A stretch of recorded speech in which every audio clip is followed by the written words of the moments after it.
তৃতীয় হিজরি এই যুদ্ধে শহীদ হন আমির হামজা। আল্লাহ নবী মক্কা জমিনে কলেমা দাওয়াত করে দেন। ও যুবক, আল্লাহ নবীর পিছনে লেগে গেল, আল্লাহ নবীর বিরুদ্ধে শুরু করে দিল, আল্লাহ নবীকে কষ্ট দিতে লাগলো। আল্লাহ কাবা শরীফ তাওয়াফের জন্য চারটি নিয়ম করে দিল। আল্লাহ নবীকে বাধা দিতে পারলো না, আল্লাহ নবীকে আটকাতে তারা পারলো না, আল্লাহ নবীকে বাধা দিতে তারা পারলো না, আল্লাহ নবীকে আটকাতে তারা পারলো না। ও যুবক, আল্লাহ রাসূলের পিছনে লেগে বাধা দিয়ে যখন তারা পারলো না, আল্লাহ কাবা শরীফে যাওয়ার জন্য চারটে নিয়ম করে দিল। এক নম্বর নিয়ম, কাবা শরীফে যেতে গেলে উলঙ্গ হতে হবে, শরীরে কাপড় রাখা চলবে না। কি ছেলে কি মেয়ে কি বাচ্চা কি বড়, যে কাবা শরীফে তাওয়াফ করবে উলঙ্গ হতে হবে। দু নম্বর নিয়ম, কাবা শরীফ তাওয়াফ করতে গেলে হাততালি দিয়ে দিয়ে তাওয়াফ করতে হবে। তিন নম্বর নিয়ম, কাবা শরীফ তাওয়াফ করতে গেলে গানটাকে বলতে হবে। ও যুবক, চার নম্বর নিয়ম ছিল আল্লাহর কাবা তাওয়াফ করতে গেলে নাচতে নাচতে তাওয়াফ করতে হবে। এই চারটের মধ্যে কি একটা আমাদের নবী করবে? নবীকে যেতে দেয়া যাবে না, সব দিক দিয়ে ফেলোয়ার হয়ে যাচ্ছে, কোন দিক থেকে নবীকে আটকাতে পারছে না। আটকাবে কি করে? নবীকে আমার আল্লাহ হেফাজত করছে। ধরে বল, আল্লাহু ইয়াসিমুকা মিনান নাস, আল্লাহ কোরআন শরীফে বলেছেন আল্লাহু ইয়াসিমুকা মিনান নাস, হাবিব মানুষের কাছ থেকে আমি আল্লাহ আপনাকে হেফাজত করব। ধরে বল, আর জোরে বলা গেল না। আজকে গোটা পৃথিবী মুসলমানদের উপর একটা আক্রোশ তৈরি করছে। এই 3 দিন আগে কিছু জঙ্গি ত্রিপুরাতে মসজিদ আগুন দিল, তার এক সপ্তাহ আগে কিছু জঙ্গি দিয়েছিল। আমি এদের জঙ্গি বলি, আমি এদের জঙ্গি মনে করি। কোন সম্প্রদায় আমি দেখতে যাই, জঙ্গির সম্প্রদায় হয়, জঙ্গির সম্প্রদায় হয় না। জঙ্গি সম্প্রদায়ের লেভেল লেগে কাজ করতে যায়, জঙ্গির কোন সম্প্রদায় হয় না। কথা কিছু বুঝতে পারছেন না? নোংরা লোকের আবার কোন স্থান আছে না? কথা বলে, আপনার ছেলেটা যদি বাজে হয়, এলাকার ডাকাত তৈরি হয়, নাউজুবিল্লাহ, আল্লাহ হেফাজত করে। আপনি পরিচয় দিতে পারবেন আমার ছেলে? কি বলবেন? বলুন আমার ছেলে ওটা এসেছিল আমার ঘরে, ছেলের মতন ছেলে হয় না, আমি ওকে আমার ছেলে মনে করি না। কেন? ওর কার্যকলাপ, ও চাল চলন, ওর উঠা বসা। হযরত আমির হামজা বাড়ি চলে গেলেন। ইসলাম গ্রহণ আগে বাড়িতে চলে গেলেন। হুজুরে বিবি জানিয়ে দিলেন আপনার বাবারা পাইব, আপনার মাহারা পাইব হযরত মুহাম্মদ সাল্লাল্লাহু আলাইহি ওয়াসাল্লাম তাকে কিভাবে মেরেছে, তাকে কিভাবে কষ্ট দিয়েছে, তাকে কিভাবে দুঃখ দিয়েছে। দিনে দাওয়াত দিচ্ছিল বলে, কলেমা দাওয়াত দিচ্ছিল বলে কিভাবে তাকে মেরেছে। ও যুবক, আল্লাহ রাসূলের চাচা হযরত আমির হামজা রাদিয়াল্লাহু তাআলা হুজুর আমার দিনে টানে বিবির সামনে দাঁড়িয়ে আল্লাহ নামে কসম করে নিলেন, আল্লাহ নামে কসম করে নিলেন, এ বদলা যতক্ষণ না নেব, এ প্রতিশোধ যতক্ষণ না নেব, আমি আমিরে হামজা এক গ্লাস পানিও পান করবো না, একদম পানিও পান করবো না। তীরের ডাকটাকে নিয়ে আল্লাহ পাকের কাবা শরীফের চাঁদানে চলে গেলেন, আল্লাহ পাকের কাবা শরীফের সামনে চলে গেলেন। ও যুবক, তীরের ডাকে নিয়ে আবু জেহেল কাঁধে মার মেরেছে, শরীরটা রক্ত হয়ে গেল, শরীরটা ফেলে গেল, শরীরটা লাল হয়ে গেল। এই আমিরে হামজা, আমি আবু জেহেল কার মারবি না, আমি আবু জেহেল কার মারবি না, আমি আবু জেহেল সহ্য করতে পারি না, আর আমাকে মারবি না। ও যুবক, আল্লাহ রাসূলের চাচা হযরত আমির হামজা রাদিয়াল্লাহু তাআলা আল্লাহ নবীর সামনে গিয়ে দাঁড়ালেন, আল্লাহ নবীর কাছে গিয়ে দাঁড়ালেন। আল্লাহ নবী চোখ ভরা পানি, বাবারা নবী, মাগারা নবী, এতিম নবী, এসির নবী, চোখ ভরা পানি লেখালেন। হযরত আমির হামজা জানিয়ে দিলেন, ও বাবা মুহাম্মদ, কষ্ট তুমি নিও না, দুঃখ তুমি নিও না, প্রতিশোধ করা নিয়েছি বাবা, বদলাটা নিয়েছি বাবা। ও বাবা মুহাম্মদ সাল্লাল্লাহু আলাইহি ওয়াসাল্লাম আমি আমির হামজা মেরেছি বাবা, কষ্ট তুমি নিও না বাবা, দুঃখ তুমি নিও না, তুমি খুশি হয়ে যাও বাবা, তুমি খুশি হয়ে যাও বাবা, তুমি বাবারা ছেলে, তুমি মা গড়া ছেলে, আমি তোমার চাচা থাকতে কে তোমাকে মারবে বাবা? ও বাবা মুহাম্মদ সাল্লাল্লাহু আলাইহি ওয়াসাল্লাম আনন্দিত হয়ে যাও বাবা, তোমার দুঃখ সহ্য হয় না বাবা, তোমার কষ্ট সহ্য করা যায় না বাবা। ও জওয়ান আল্লাহ নবী চোখ ভরা পানিলে কেঁদে কেঁদে কি জানিয়ে দিয়ে চাচা যান আমি রাসূলুল্লাহ খুশি নয়, আমি নবী আনন্দিত নয়, আমি নবী এতে খুশি নয়। হযরত আমির হামজা জিজ্ঞাসা করলেন কাতে তুমি খুশি বাবা, কাতে তুমি রাজি বাবা? ও জওয়ান আল্লাহ রাসূল জানিয়ে দিয়েছেন আমি নবী প্রতিশোধটা নিয়ে খুশি নয়। কেন প্রতিশোধ কেন নিলেন, কি জন্য তাকে মারলেন? আল্লাহ নবী চোখ ভরা পানিলে কেঁদে কেঁদে জানিয়ে দিয়েছেন আপনি যদি আমার হাতটাকে নিয়ে ইমানে কলমা পড়ে মুসলমান হয়ে যান আমি রাসূলুল্লাহ খুশি হব, আমি নবী আনন্দিত হব। ও যুবক হযরত বিলাল রক্ত মাখা চেহারা নিয়ে কেঁদে কেঁদে কি জবাব দিয়ে দিল, কেঁদে কেঁদে কি জানিয়ে দিয়েছিল?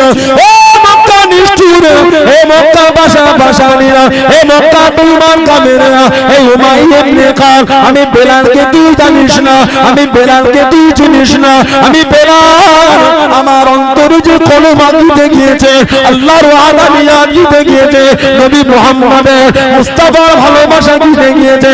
ও উমাইয়া ইবনে খালদ আমি বেলালকে চুরে চুরি জানেও মেরে দিস, আমি বেলালের অন্তর থেকে আল্লাহর ওয়াদা নিয়ে মুছবে না, মুহাম্মদুর রাসূলুল্লাহ মুহাব্বতটা মুছবে না। জোরে বলুন সুবহান, আর একটু জোরে বলুন সুবহান।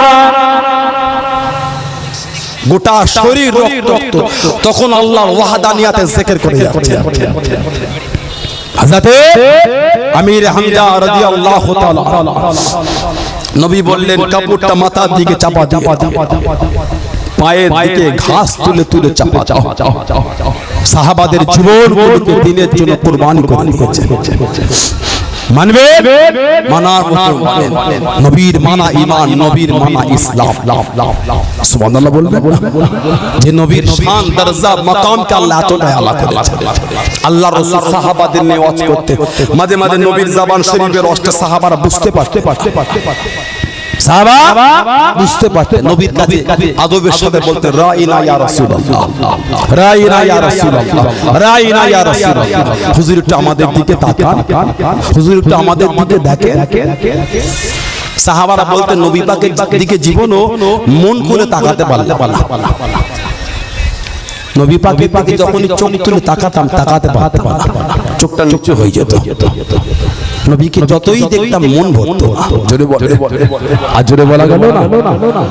ইয়া আইয়ুহাল্লাযীনা আমানু, হে ঈমানদারেরা, লা তাকুলু রাইনা, খবরদার আমার হাবিবের কাছে গিয়ে রাইনা বলে ডাকবেন। সুবহানাল্লাহ বলবেন, লা তাকুলু রাইনা, নবীকে রাইনা বলে ডাকবেন না। কি বলবে? আকুলু উনজুরুনা, আকুলু উনজুরুনা। আমার হাবিবের কাছে গিয়ে বলে ইয়া রাসূলুল্লাহ এটা আমাদের দিকে তাকান, একটু দয়া করে নজরা ইয়ানজুরু মানে দেখেন, আকুলু উনজুরুনা, হুজুরটা আমাদের উপর দয়া করে। আসমাউ, জেনে রাখো, ওয়ালিল কাফিরিনা আযাবুন আলীম, কাফেরদের জন্য আছে কঠিন কঠিনতম শাস্তি, আযাব। বলুন নাউযুবিল্লাহ। সেই নবীর মহব্বত ভালোবাসা আল্লাহ আমাদের কবুল করুন, আল্লাহ আমাদের হেদায়েত দান, আল্লাহ আমাদের সকলকে নবী পাকের সুন্নাতের উপর চলার তৌফিক দান। সকলে বলুন আমিন। জোরে বলে আল্লাহুম্মা আমিন। একটু দরুদ শরীফ আল্লাহুম্মা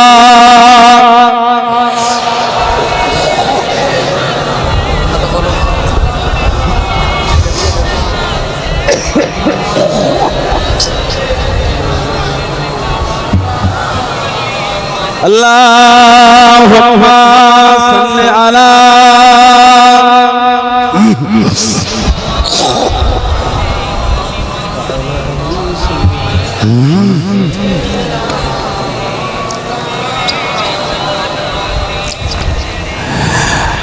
ركت عيناي شوقا ولتابت ضرفت عشقا فأتيت إلى حبيبي فاحداياك المغرف كان صلي على محمد السلام عليك يا رسول الله السلام عليك يا حبيبي يا نبي الله السلام عليك يا رسول الله السلام عليك يا حبيبي يا نبي الله يا رسول الله اللهم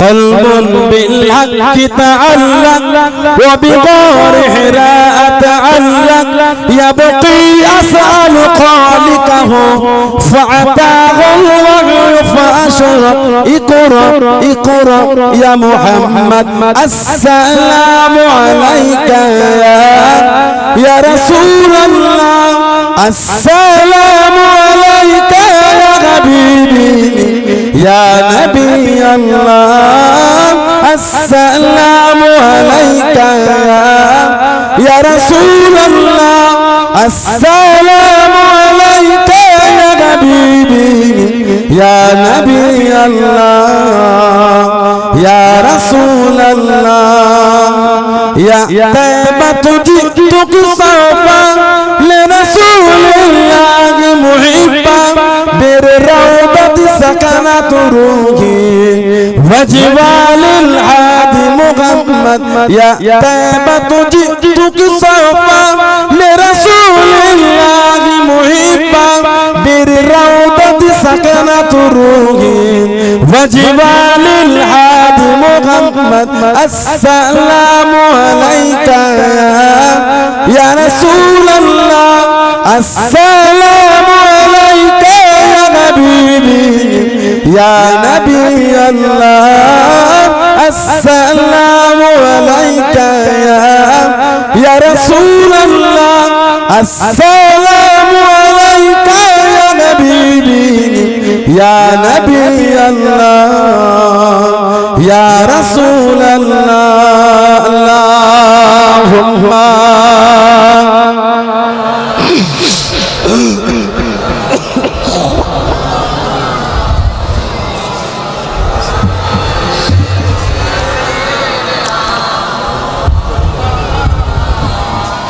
আমার ভাইরা বাবারা ছেলেরা যুবকেরা মুরব্বিরা মায়েরা বোনেরা মহিলারা মুক্তাসার খুললাম আল্লাহ পাক যদি কোনোদিন আল্লাহ পাক যদি কোনোদিন কবুল করেন দেখা মহব্বত ভালোবাসা সম্পর্ক ঠিক হে মানে না মানে বুঝেন আমি মানি এই ঈমান এই ভালোবাসা তৈরি করে আল্লাহ আল্লাহ রাসূলকে ভালোবাসে শরীয়তের মধ্যে আসে কবরে যাবেন কবরে যাব মরে যাবেন মরে যাব কিয়ামত উঠবেন কিয়ামত উঠবে সেদিনের জন্য কিছু হলো করে আল্লাহর সামনে কি মুখ দেখাবে আল্লাহর সামনে কোন মুখ নিয়ে উঠে দাঁড়াবো আল্লাহর সামনে কিভাবে উঠে দাঁড়াবো নোংরা নোংরা কর্ম থেকে ফিরে আসে মদের আড্ডা তাসের আড্ডা জুয়ার আড্ডা গানের আড্ডা টিভির আড্ডা লটারির আড্ডা সুদের আড্ডা হারাম হারাম নোংরা নোংরা কাজ থেকে সরে আসে তবেই তো নবী তবেই তো রাসূল মানা তবেই তো নবীর মুহাব্বত